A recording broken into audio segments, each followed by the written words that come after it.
Back here with Antoine Walker. All right, Antoine, we are approaching the halfway mark of the season. So we want to invite you into a conversation that we have every so often on the show, a conversation that's always fun, but it's generally always heated as well. We like to call it Nick's updated NBA MVP ladder. So, Nick, go ahead, lay it all out for us, and then, Antoine, we're going to have you react. Oh, Jenna, I do not think this is going to be heated. I think this is going to be incredibly gracious, well received. I think there's going to be a lot of compliments flowing because what I'm about to debut is a flawless MVP ladder. Give me the bottom tier of the ladder. Number 8. Hey, let's show some respect to the Brooklyn Nets. James Harden. Did he come into camp 20 pounds overweight and quit on the Rockets? Sure. But as a Net, he's been spectacular. He has been distributing the ball. He has been stepping up when KD's out. James Harden's on the list. Damian Lillard, nearly 30 points per game, carrying the momentum from the bubble. Got the Blazers not having to play in a play-in game this season, it would look like. So the Dame, he's number 7. Nikola Jokic leads the league in PER. A monster stat line. Averaging, what's he averaging? 27, 11, and 8. The best passing big man since Bill Walton. By the way, stop calling him the best passing center ever. Like Bill Walton, it didn't exist. He did, but Jokic is the best since then. So that is your first grouping. Now there's a gap between them and the next group. Show me the next group.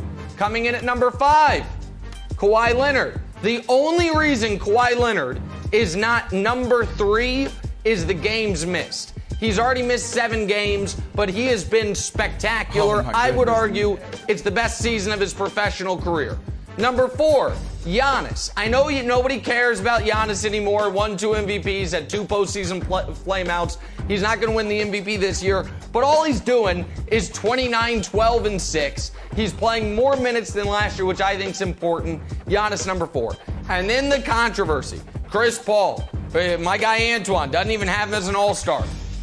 The Suns last year pre-bubble were 29 and 30. I'm sorry, they were worse than that. Pre-bubble, they were winning 40% of their basketball games.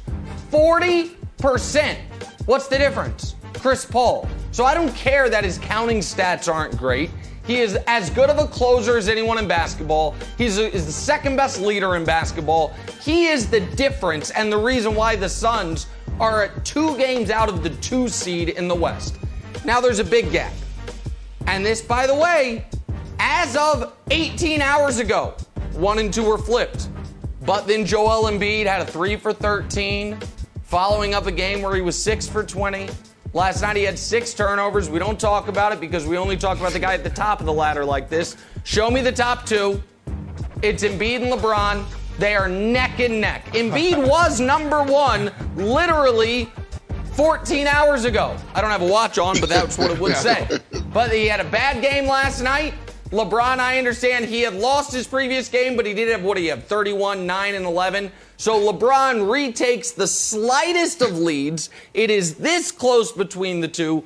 Antoine Walker, admit it, that's a flawless MVP ladder. Nick, man, you know I love you. You know you my guy. You're usually like 85%. I can usually go to bed. When I'm at the barbershop and my guys are talking about you and do I like Nick right, I usually like you 85%. I'm like, Nick is usually right. You got this totally wrong. I was shocked when I saw this list. First of all, let's stop with it. Should never be 8 people up for MVP right now. So let's stop with the 8 people.